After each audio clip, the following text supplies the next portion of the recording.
MS word की आज की क्लास में आप सीखेंगे शेप्स इंसर्ट करना, आइकन्स इंसर्ट करना, स्मार्ट आर्ट इंसर्ट करना और इसकी फॉर्मेटिंग के विषय में। इसके लिए मैं खोल देता हूं MS वर्ड। आप जब भी MS वर्ड की फाइल ओपन करते हैं वह बाय डिफॉल्ट होम टैब में रहती है। आज के जो ऑप्शंस हैं वह इंसर्ट टैब के अंदर हैं, तो मैं इंसर्ट टैब ओपन कर देता हूं। जैसे ही आप इंसर्ट टैब पर क्लिक करेंगे तो यहाँ पर आपको यह ऑप्शन दिखने लगेंगे, शेप्स, आइकन और स्मार्ट आर्ट। सबसे पहले मैं आपको शेप्स इंसर्ट करना और उनके यूजेस के बारे में बताऊंगा। आपको यहाँ पर यह जो शेप्स का ऑप्शन दिख रहा है इसके ऊपर क्लिक करें। जैसे ही क्लिक करेंगे आपको कैटेगरी वाइज सभी तरह की शेप्स आपको इसमें दिखने लगेंगी।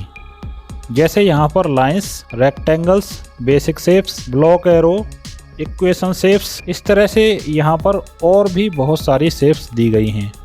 वैसे तो इन शेप्स का यूज़ सबसे ज़्यादा पावर पॉइंट में किसी भी चीज़ को प्रेजेंट करने के लिए और उसको सुंदर तरीके से दिखाने के लिए किया जाता है, मगर इसका यूज MS वर्ड में भी किया जाता है। मान लीजिए आपको किसी एरिया को 2D चार्ट के तौर पर माइक्रोसॉफ्ट वर्ड में दिखाना है। इसके लिए मैं यहाँ से एक रेक्टेंगल ले लेता हूँ और इस तरह से जब आप अपने माउस का लेफ़्ट क्लिक दबाते हुए इस तरह से आप अपने माउस को ड्रैग करेंगे तो आप देख पा रहे होंगे एक रेक्टेंगल यहाँ से ड्रॉ हो जाएगा।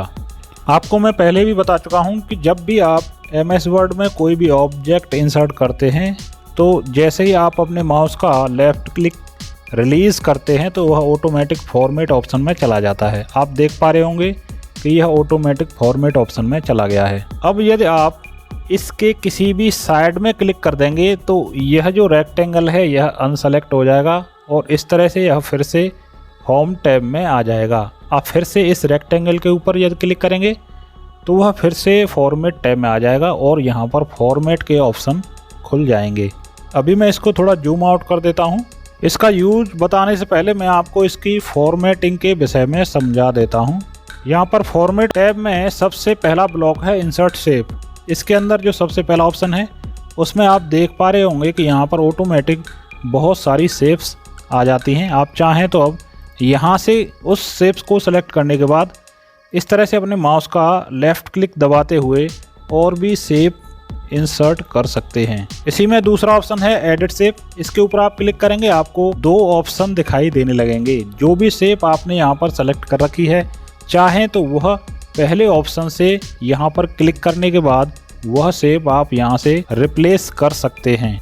एडिट शेप के अंदर जो दूसरा ऑप्शन है, जब आप इसके ऊपर क्लिक करेंगे तो आपकी शेप इस तरह से पॉइंट्स में कन्वर्ट हो जाएगी। अभी आप किसी भी पॉइंट पर इस तरह से माउस लाने के बाद अपना लेफ़्ट क्लिक दबाएंगे और उस पॉइंट को आप इस तरह से ऊपर नीचे या किसी भी दिशा में लेकर जाएंगे तो उस शेप का जो आकार है वह आपकी इच्छा के अनुसार इस तरह से चेंज हो जाएगा। तो आप चाहें तो किसी भी शेप को इस तरह से इंसर्ट करने के बाद उसका आकार आप चेंज कर सकते हैं। इस तरह के ऑप्शन पहले कोरल ड्रॉ में हुआ करते थे। आजकल ज़्यादातर सॉफ्टवेयर के सभी ऑप्शंस आपको माइक्रोसॉफ्ट वर्ड में मिल जाएंगे। आप चाहें तो यहाँ से भी किसी भी तरह की आर्ट ड्रॉ कर सकते हैं।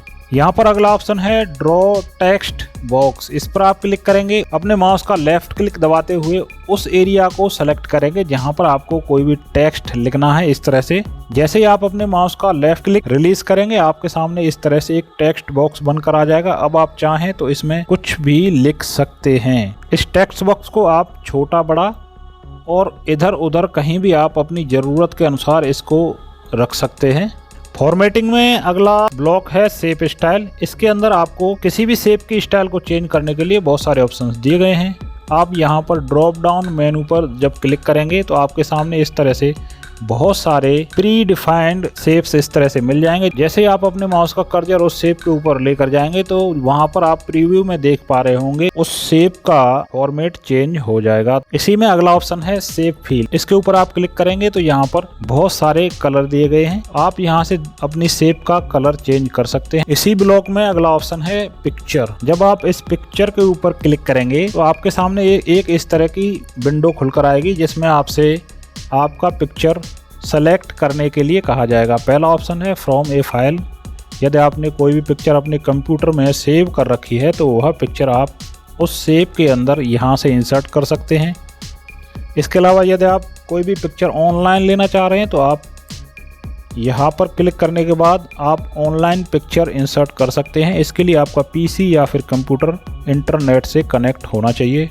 और यदि आप उस शेप के अंदर कोई आइकॉन इंसर्ट करना चाह रहे हैं तो आप इस पर क्लिक करने के बाद कोई भी आइकन्स इस शेप के अंदर इंसर्ट कर सकते हैं। तो चलिए मैं फ्रॉम ए फाइल पर क्लिक कर देता हूं और मेरे पीसी के डेस्कटॉप पर जो पिक्चर रखी है यहाँ से डेस्कटॉप क्लिक करने के बाद उस पिक्चर पर क्लिक करता हूं और इंसर्ट पर क्लिक करता हूं। जैसे ही क्लिक करूंगा वह पिक्चर उस शेप के अंदर इस तरह से इंसर्ट हो जाएगी।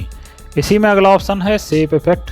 जो भी शेप आपने सेलेक्ट कर रखी है उस पर यदि आप यहाँ से कोई भी इफ़ेक्ट देना चाहते हैं तो उसके ऊपर आप अपने माउस का कर्सर लेके आएँ।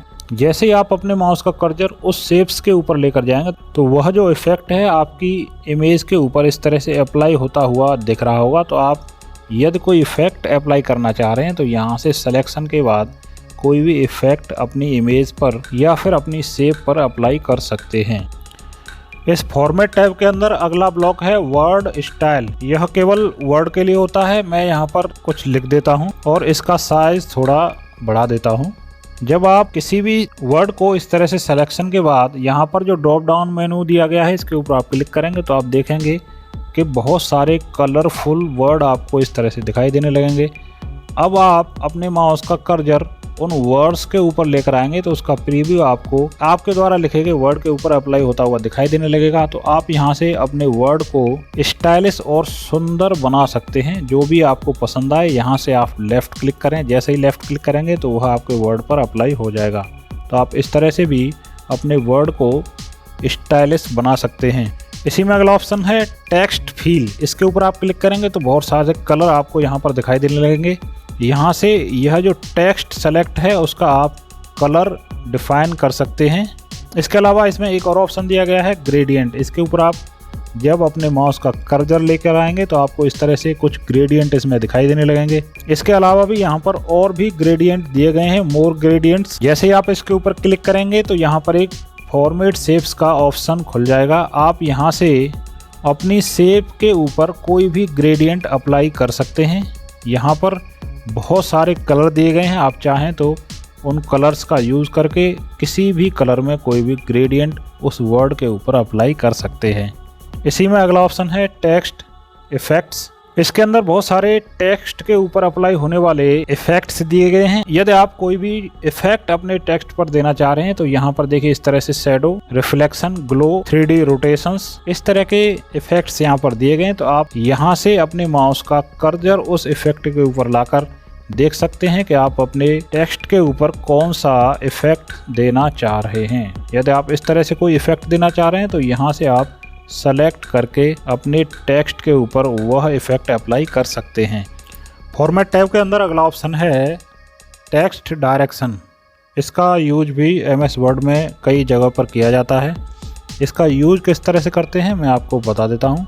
फिर से यहाँ से ड्रॉ टेक्स्ट बॉक्स पर क्लिक करने के बाद मैं यहाँ पर कुछ लिख देता हूँ। इस तरह से कुछ लिखने के बाद जब आप उसका सिलेक्शन करने के बाद टेक्स्ट डायरेक्शन पर आएंगे तो यहाँ पर आप देखेंगे आपको 3 ऑप्शन दिए गए हैं, horizontal, rotate all text 90 degree, rotate all text 270 degree. तो यदि आप यह जो ऑप्शन है दूसरा वाला रोटेट ऑल टेक्स्ट 90 डिग्री, इसके ऊपर आप क्लिक करते हैं तो आप देख रहे होंगे वह टेक्स्ट जो इस बॉक्स के अंदर लिखा था इस तरह से 90 डिग्री में रोटेट हो जाएगा। और यदि आप इसी के अंदर जो दूसरा ऑप्शन है रोटेट ऑल टेक्स्ट 270 डिग्री, इसके ऊपर आप क्लिक करते हैं तो आप देख पा रहे होंगे इस तरह से जो आपका टेक्स्ट है वह 270 डिग्री में इस तरह से रोटेट हो जाएगा। तो आपको कई जगह ज़रूरत पड़ती है कि इस तरह का टेक्स्ट लिखा जाए तो आप इस ऑप्शन का यूज़ करके इस तरह का टेक्स्ट लिख सकते हैं। इसके अलावा इस फॉर्मेट टैब में जितने भी ऑप्शंस हैं वह पिछली वाली फॉर्मेटिंग की जितनी क्लास चली हैं उनसे मिलते जुलते हैं। क्योंकि यह वीडियो ज़्यादा लंबा होता जा रहा है इसलिए मैं इन आगे के ऑप्शंस के बारे में आपको नहीं बताऊंगा, क्योंकि मैं इन सभी ऑप्शंस के बारे में आपको पहले ही बता चुका हूँ। यदि आपने हमारे पिछले वीडियोस नहीं देखे तो आप MS वर्ड की कंप्लीट सीरीज़ के अंदर हमारे पिछले वीडियोस देख लें ताकि आपको इन ऑप्शंस के बारे में जानकारी हो जाए। तो मैं आपको इस माइक्रोसॉफ्ट वर्ड के अंदर किसी भी एरिया का मैप जनरेट करने के बारे में बता रहा था। इसके लिए मैं पहले इसके अंदर जो कलर फील हो रखा है उसको मैं यहाँ से नो फील सेलेक्ट करने के बाद उस कलर को यहाँ से हटा देता हूँ और यहाँ से शेप आउटलाइन को थोड़ा सा मोटा कर देता हूँ। इसके बाद में आप यहाँ से एक और शेप लेकर इसके अंदर इस तरह से इंसर्ट कर दें। इसके बाद में आप जो भी इसके अंदर दिखाना चाह रहे हैं वह यहाँ से इस तरह से सिलेक्शन के बाद कोई भी शेप यहाँ से सेलेक्ट करें और वह शेप यहाँ पर इंसर्ट कर दें। मान लीजिए इसको मैं PF हट के तौर पर दिखाना चाह रहा हूँ, तो इसके सिलेक्शन के बाद इसका मैं कलर चेंज कर देता हूँ। इसके बाद में आप यहाँ से ड्रॉ टेक्स्ट बॉक्स पर क्लिक करें और उसके अंदर इस तरह से एक टेक्स्ट बॉक्स ड्रॉ करने के बाद उसमें आप उसके बारे में लिख सकते हैं। तो आप इस तरह से और भी शेप्स यहाँ पर इंसर्ट करने के बाद आप उनके अंदर लिखते जाएं कि आप उस शेप्स को किसके लिए यहाँ पर इंसर्ट कर रहे हैं। तो इन शेप्स का यूज कर आप किसी भी जगह का मैप यहाँ पर जनरेट कर सकते हैं। इलस्ट्रेशंस ब्लॉक के अंदर अगला ऑप्शन है आइकन्स। आप इसके ऊपर क्लिक करेंगे तो आपके सामने इस तरह से बहुत सारे आइकन्स खुल जाएंगे। इनको ब्लॉक वाइज अलग अलग बांटा गया है। आप चाहते हैं कि आर्ट से संबंधित आइकन्स आपके सामने आ जाएं तो आप इसके ऊपर क्लिक करें।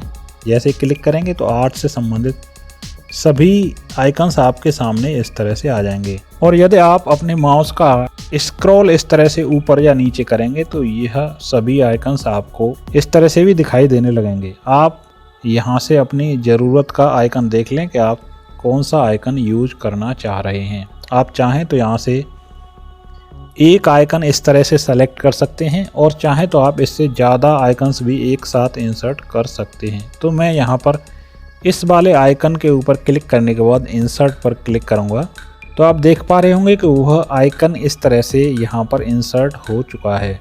जब भी आप आइकन इंसर्ट करें तो आप उसके ऊपर क्लिक रहते हुए कन्वर्ट टू शेप पर क्लिक करें, क्योंकि यदि आप इसी तरह से इस आइकन को रहने देंगे तो यह केवल एक इमेज की तरह आप यूज कर पाएंगे। मैं इसको थोड़ा जूम कर देता हूं। अभी आप देख पा रहे होंगे कि यह केवल एक इमेज है। जब आप कन्वर्ट टू शेप पर क्लिक कर देंगे तो वह अलग अलग पार्ट्स में इस तरह से डिवाइड हो जाएगा। अगर इसके बाद में यदि आप चाहते हैं कि इसके अंदर आप किसी भी पार्ट को अलग अलग यूज़ करें तो आप यहाँ से इसके किसी भी पार्ट को अलग अलग रखने के बाद यूज़ कर सकते हैं। इसके बाद में यदि आप इस पर डबल क्लिक करेंगे तो यह भी और शेप्स की तरह फॉर्मेट ऑप्शन में आपको लेकर चला जाएगा। इसका भी फॉर्मेट ऑप्शन आपकी शेप की तरह ही सेम दिया गया है। यहाँ पर जितने भी फंक्शन हैं वह सेम शेप्स के अंदर जो फंक्शन आ रहे थे वो आपको दिखाई दे रहे होंगे। तो आप इस तरह से यहाँ पर कोई भी आइकन इंसर्ट कर सकते हैं और उसको यूज कर सकते हैं। इसी कड़ी में अगला ऑप्शन है स्मार्ट आर्ट। इसका यूज किस तरह से किया जाता है मैं आपको बता देता हूँ और स्मार्ट आर्ट के ऊपर क्लिक करता हूँ।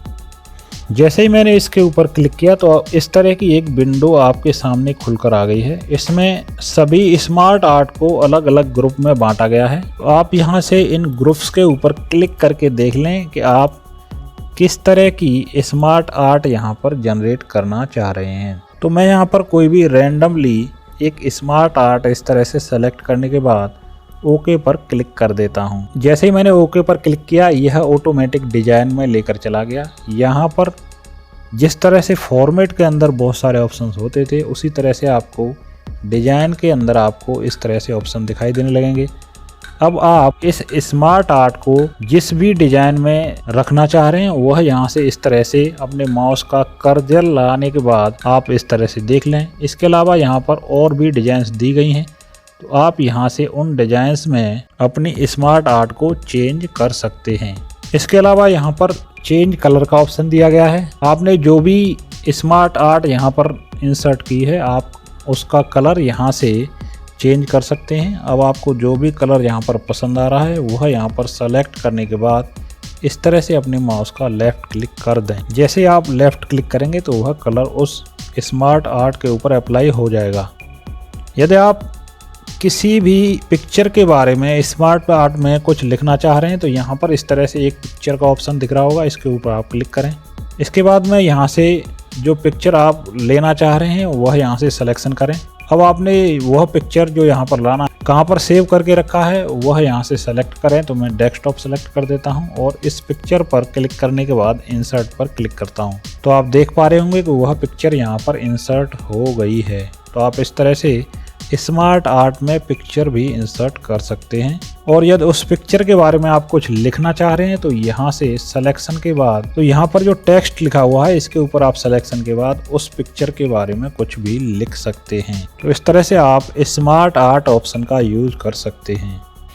इस चैनल पर अभी माइक्रोसॉफ्ट वर्ड की कंप्लीट सीरीज चल रही है। इसमें माइक्रोसॉफ्ट वर्ड के सभी बेसिक ऑप्शंस के बारे में आपको बताया जा रहा है। इसके बाद में इसकी स्मार्ट सीरीज चालू की जाएगी जिसमें इन सभी ऑप्शंस को आप स्मार्ट तरीके से किस तरीके से यूज कर सकते हैं इसके बारे में भी बताया जाएगा। तो यदि आप माइक्रोसॉफ्ट वर्ड को सीखना चाह रहे हैं तो इस चैनल के नीचे दिख रहे लाल बटन को दबाकर इस चैनल को सब्सक्राइब करें। और आपको आज का यह हमारा वीडियो कैसा लगा इसके बारे में आप कमेंट बॉक्स में जरूर लिखें। और यदि अच्छा लगा तो इस वीडियो को अपने दोस्तों के साथ शेयर करें।